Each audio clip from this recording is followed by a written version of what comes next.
بسم اللہ الرحمن الرحیم، السلام علیکم۔ غلطیوں پر غلطیاں کی جا رہی ہیں۔ اب نیا پلان سامنے آ رہا ہے۔ جس طرح آپ نے دیکھا کہ بلاول بھٹو زرداری صاحب بڑے ایکٹیو نظر آ رہے تھے، ابھی پیپلز پارٹی اور نون لیگ میں کچھ دوریاں بھی نظر آ رہی تھیں، اور یہ فارمولا ڈسکس ہوا۔ آپ سنتے رہتے ہوں گے صحافیوں سے کہ بلاول بھٹو زرداری کو باری دی جائے۔ یہاں تک خبریں آئیں کہ عمران خان سے کہا جا رہا ہے کہ ہم نے یقین دہانی کروائی ہوئی ہے اور یہ سارا پلان تھا اس کے تحت، تو کم از کم کچھ عرصہ ان کو رہنے دیں، یا بلاول کی ایک دفعہ باری آ جائے، آگے کچھ اس طرح سے ہو جائے۔ لیکن اب جو نیا پلان ہے اس میں نہ بلاول ہیں نہ شہباز شریف صاحب ہیں۔ حیران کن ہے یہ کہ اب نیشنل گورنمنٹ کا پلان جو سامنے آ رہا ہے، جو بڑے عرصے سے ڈسکس ہو رہا ہے، اس پر بات بھی ہو رہی ہے، نیشنل گورنمنٹ کے جی اس میں کس طرح تحریک انصاف بھی آ جائے۔ اب یہاں تک ہو گیا ہے کہ اچھا ایک نیشنل گورنمنٹ ایسی بنا لیتے ہیں کہ جس میں تحریک انصاف اس طرح سے بے شک نہ ہو، لیکن ان کو جو چیزیں چاہیے، جو ڈیمانڈز ہیں، ان کی طرف ضرور کچھ آگے بڑھا جائے۔ اور یہ صرف اس لیے ہو رہا ہے کہ موجودہ نظام، موجودہ حکومت بری طرح سے فیل ہو گئی ہے، خاص طور پر بین الاقوامی سطح پر، انٹرنیشنلی اگر سمجھا جاتا ہے، بتایا جاتا ہے جی اکانومی ہم نے ٹھیک کر لی ہے، بہتر کر لیا، یہ کر لیا، وہ کر لیا، لیکن حقیقت میں ایسا بالکل نہیں، قطعی نہیں ہے، وہ ایک الگ کہانی ہے۔ مگر جو اصل پریشر آ رہا ہے باہر سے آ رہا ہے۔ آپ یہ دیکھیے کہ ابھی کیا ہوا کہ رچرڈ گرنیل جس طرح سے انہوں نے ٹویٹس پر ٹویٹس کرنا شروع کر دیے ہیں، ایسے جیسے ان کو اور کوئی کام ہی نہیں ہے، سب سے زیادہ ٹویٹس تو پاکستان کے بارے میں کر رہے ہیں۔ وہ بندہ کو اتنا فارغ تو نہیں ہوگا، لیکن سوچ یہ تھی کہ شاید اب اس نے جو پہلے باتیں کی ہیں فری پاکستان، فری عمران خان کی، تو وہ تو پہلے کی بات تھی۔ اب جب وہ ایلچی بن گیا ہے تو اب وہ اتنا زیادہ شاید نہ کرے، لیکن اس نے تو پہلے سے بھی زیادہ بڑھ کر باتیں شروع کر دی۔ عام پاکستانیوں کی ٹویٹس پر وہ رپلائی کر رہا ہے، جواب دے رہا ہے مسلسل۔ اب یہاں تک ہوا ہے کہ 24 گھنٹوں میں 14 پیغامات مختلف طرح سے آ گئے ہیں کہ جو کچھ یہاں پر ہو رہا ہے، اور وہ ایسے نہیں چھوڑے گا جان، وہ تو ایک ایک چیز کی تحقیقات کرائے گا۔ وہ تو اپنی ایمبیسی سے پتا کروا رہا ہے کہ کون تھا اس وقت جس نے احسن اقبال کی ٹویٹ کو ری ٹویٹ کیا، وہ اس کو بھی دیکھے گا، ایک ایک چیز کو دیکھے گا۔ اگر یہاں سے نجم سیٹھی صاحب بول دیتے ہیں کہ جناب اس کو تو وہ جو کیمپین چلائی گئی تھی اوورسیز پاکستانیز کے تھرو اور لابنگ کے لیے بڑے پیسے گئے ہیں، وہ اس کا بھی جواب دیتا ہے کہ یہ تو جناب بکواس بات ہے، اس طرح کی باتیں کر رہا ہے وہ۔ تو لہٰذا آپ دیکھیے کہ یہ بہت بڑی غلطی ہوئی ہے کہ جو کچھ کیا گیا پاکستان میں بھی، جس طرح سے عمران خان کی حکومت کو گرایا گیا، وہ تو ایک الگ کہانی ہے۔ اور پھر سوچا یہی گیا تھا کہ جی اکانومی ٹھیک نہیں ہے اور عمران خان کی پاپولیرٹی نیچے ہے، اس کو ہٹائیں گے تو بڑا کچھ ٹھیک ہو جائے گا، لیکن سب الٹ ہوا۔ اسی دن لوگ باہر نکل آئے تھے، تب سمجھنا چاہیے تھا۔ چلے دیر ہو گئی، پھر جب اسمبلیاں تحلیل کی گئی پنجاب اور خیبر پختونخوا کی، تب الیکشنز کروا دیے جاتے، پھر آپ نے ڈیلے کیا، ہر طرح سے لوگوں کو روکنے کی کوشش کی، سب کچھ کیا، لیکن 8 فروری کے الیکشنز پر ڈاکہ مارا۔ وہ بہت بڑی غلطی تھی۔ لوگوں نے جس طرح سے پھر ووٹ دیا، پھر اس کے بعد لوگوں میں غم و غصہ بڑھتا چلا گیا، پھر ریئیکشن آیا، پھر 26 نومبر کا جو سانحہ ہو گیا ہے، یہ سب کچھ اب سامنے ہے۔ اب ہوا یہ ہے کہ اسٹیبلشمنٹ سے بھی غلطی ہوئی عمران خان کو ہٹا کر اور اس طرح کے لوگوں کو لانے کی جو کہ بالکل عوامی پذیرائی نہیں رکھتے۔ سوچا گیا تھا کسی کو بھی لا کر بٹھا دے گے، کام چل جائے گا، اکانومی ٹھیک ہو جائے گی۔ اکانومی کیا ٹھیک ہونے تھی، باہر اوورسیز نے جس طرح سے کام اٹھا دیا، وہ بہت بڑی مسکیلکولیشن تھی ہماری اسٹیبلشمنٹ سے بھی۔ اور پھر مسلسل جس طرح سے یہاں سے پیغامات گئے کہ ان کے رشتہ داروں کو تنگ کیا جا رہا ہے، یا کسی اور کو، یا پاکستانی بہن بھائی ہیں وہ بھی تو ان کے بہن بھائی ہیں، وہ ایک ریئیکشن بہت زیادہ بڑھتا چلا گیا اور ان کی طاقت کو تھوڑا انڈر ایسٹیمیٹ کر لیا گیا، تھوڑا کیا بہت زیادہ انڈر ایسٹیمیٹ کر لیا گیا۔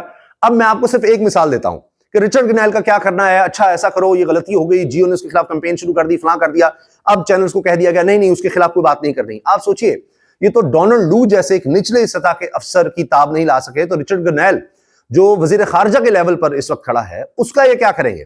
تو لہٰذا اس سے کوئی صلح کرنے کی، کوئی اس کو پیغامات بھیجنے کی کوششیں اپنی جگہ تھیں، حکومت اس کو رو رہی تھی، کسی طرح روکنے کی کوشش کر رہی تھی، لیکن الٹا یہ ہوا کہ یہاں تو برطانوی پارلیمنٹ میں اتنی بڑی آواز اٹھ گئی ہے، اور ابھی یہ بھی اطلاعات آ رہی ہیں کہ شاید یورپی یونین بھی آپ دیکھیں گے کہ ایکٹیو ہو جائے گی، اور وہاں سے بھی واضح آئیں گی۔ جب یورپی یونین کی ایمبیسڈر اگر مطیع اللہ جان کے حوالے سے کہہ سکتی ہیں کہ جی ایس پی پلس اسٹیٹس کا کیا بنے گا، وہ اس کو ٹیگ کر کے کہہ رہی ہیں کہاں ہے مطیع اللہ جان، ایک صحافی کے لیے وہ کہہ سکتی ہیں، تو بنیادی انسانی حقوق جہاں پر گولیاں چلیں، ان کے اپنے میڈیا ہاؤسز یہ بات کریں، بی بی سی سے لے کر دیگر انٹرنیشنل ادارے یہ بات کر رہے ہوں کہ جی گولیاں چلی ہیں، لوگ زخمی ہوئے ہیں، رپورٹس بتا رہے ہیں کہ جی ڈاکٹرز کو بھی دھمکایا گیا، لوگ جاں بحق ہوئے ہیں، یہ سب کچھ، تو پھر کیا ہوگا سوچئے ذرا۔ تو اسحاق ڈار صاحب فارغ نظر آ رہے ہیں۔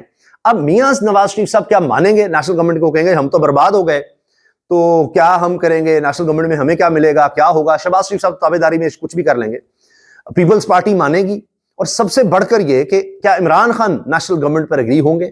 پلانز تو مسلسل بن رہے ہیں۔ محسن نقوی صاحب بھی آپ دیکھیے شیرپاؤ صاحب کے پاس بھی جا رہے ہیں, یعنی ہر ایک کے پاس جا رہے ہیں. کس طرح سے دیکھا جائے کیا ہوگا, حتیٰ کہ حال یہ ہے کہ فضل الرحمان صاحب تک کا نام ڈسکس ہو رہا ہے کہ سال ڈیڑھ تک ان کو کوئی باری دے دیں, شاید وہ سب کو منا لیں.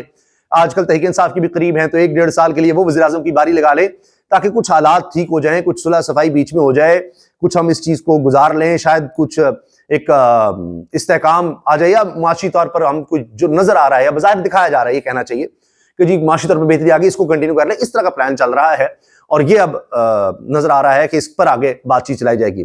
کہیں محسن نقوی صاحب کا نام ڈسکس ہوتا ہے, کہیں یہ آ رہا ہے کہ نہیں محسن نقوی صاحب 26 نومبر کے بعد بڑے مسائل ہو جائیں گے انٹرنیشنلی, اور زیادہ پریشر آ جائے گا, تو پھر اورنگزیب صاحب کو دیکھ لیتے ہیں, وزیر خزانہ ہیں, ان کو دیکھا جائے. تو اس طرح سے ہو رہا ہے.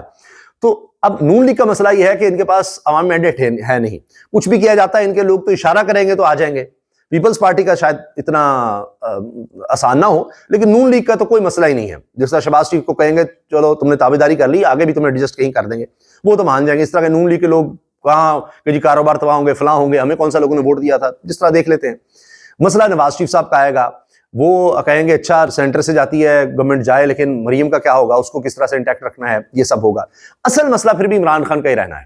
ان پر تو دباؤ ڈال کر سب کچھ کروایا جا سکتا ہے, شاید پھر بھی کہیں پیپلز پارٹی کو چلیں مشکل سے منا کے کہ جی آپ کو کہیں ایڈجسٹ کر دیں گے, کہیں باری دے دیں گے, ابھی دیکھ لیتے ہیں نیشنل کانفرنس کے بعد پھر الیکشن پہ کچھ ہو جائے گا, یا عمران خان آ بھی گیا تو پھر کچھ گڑبڑ ہو سکتی ہے, اگلی باری آپ کو نون لیگ تو فارغ, اب جب بھی باری آپ کی آئے گی کچھ بھی اس طرح سے.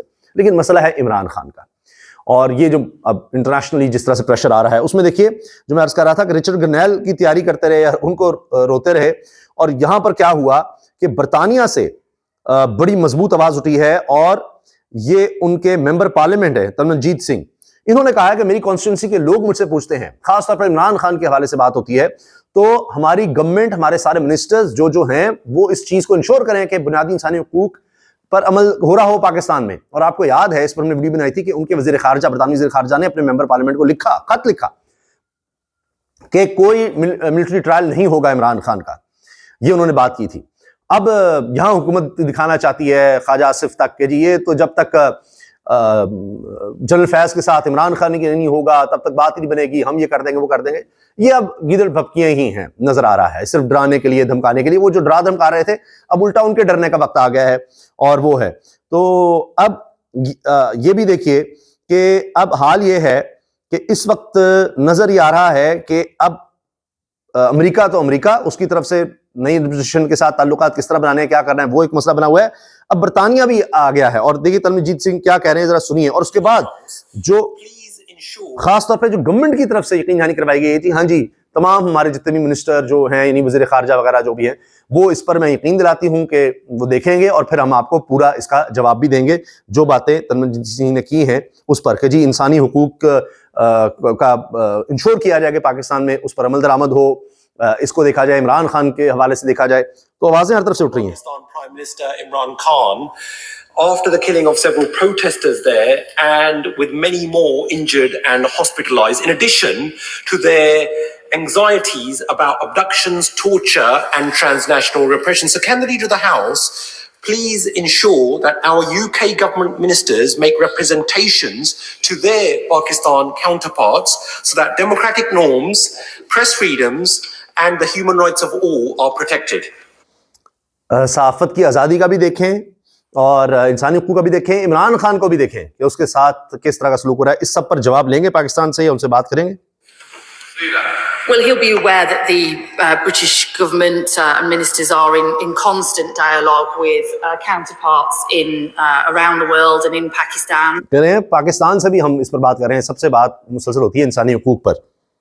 And we do expect democratic norms to be upheld in Pakistan as we do in many other countries. And I will ensure that he gets a proper ministerial response on the issues he raises. یعنی کہ جو issue انہوں نے raise کیے ترنجیت سنگھ نے, proper response ministry وزارت کی طرف سے, برطانیہ کی وزارت خارجہ کی طرف سے اس پر باقاعدہ جواب بھی آئے. تو آپ سوچئے کہ حالات اب کس طرف جا رہے ہیں, بات کس طرح سے آگے بڑھتی ہوئی نظر آ رہی ہے. تو بہرحال پلانز بنانے کا مطلب یہی ہے کہ موجودہ پلان تو فیل ہوتے چلے جا رہے ہیں, اب نئے سے نئے پلان کی بات ہو رہی ہے. مگر بات یہ ہے کہ جب تک آئین پر عمل درآمد نہیں ہوگا, عوام کی امنگوں کے مطابق چیزیں آگے نہیں بڑھیں گی, جس کو امام نے موڑ دیا اس کو آنے نہیں دیا جائے گا, جتنے بھی پلان بنا لیں وہ اپنی طرف سے حتمی تو ہوں گے لیکن وہ پائیدار نہیں ہو سکتے. اللہ حافظ.